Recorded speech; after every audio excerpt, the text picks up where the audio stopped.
Hi viewers, ఆగ్నేయ బంగాళాఖాతంలో అల్పపీడనం సముద్ర మట్టానికి మరింత దగ్గరకు చేరింది.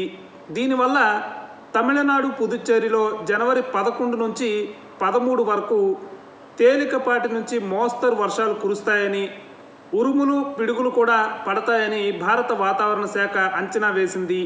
జనవరి 12న తమిళనాడు, పుదుచ్చేరిలో అక్కడక్కడ భారీ వర్షాలు కురుస్తాయని తెలిపింది. అయితే తెలుగు రాష్ట్రాలకు ఇవాళ వర్ష సూచన లేదు. కానీ అల్పపీడనం ఎటు వెళ్తుంది అనే దాన్ని బట్టి ఈ అంచనాలు మారవచ్చు. శాటిలైట్స్ లైవ్ అంచనాల ప్రకారం ఇవాళ తెలుగు రాష్ట్రాల్లో రోజంతా మేఘాలు వస్తూ పోతూ ఉంటాయి. వాతావరణం పొడిగానే ఉంటుంది. గాలుల వేగం మరింత పెరుగుతుంది. చలి కూడా మరింత ఎక్కువ అవుతుంది. బంగాళాఖాతంలో గాలి వేగం మరింత పెరిగింది. గంటకి 35 కిలోమీటర్ల వేగంతో గాలులు వీస్తున్నాయి. ఏపీలో గాలి వేగం గంటకి 17 కిలోమీటర్లుగా ఉంది. తెలంగాణలో 15 కిలోమీటర్లుగా ఉంది. అందువల్ల రెండు రాష్ట్రాల్లో ఇవాళ 2 వీలర్లపై ప్రయాణించేవారు చాలా జాగ్రత్తలు తీసుకోవాలి. సడన్గా బలమైన గాలులు వచ్చే అవకాశం కనిపిస్తోంది.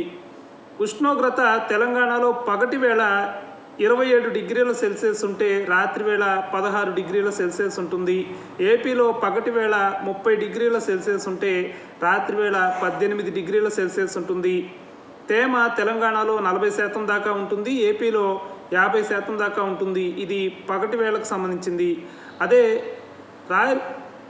రాయలసీమలో పగటి వేళ తేమ 70% దాకా ఉంటుంది. రాత్రి వేళ తేమ రాయలసీమలో 90% దాకా ఉంటుంది. అంటే ఈరోజు రాయలసీమలో ఎక్కువగా తేమ ఉండే అవకాశం కనిపిస్తోంది.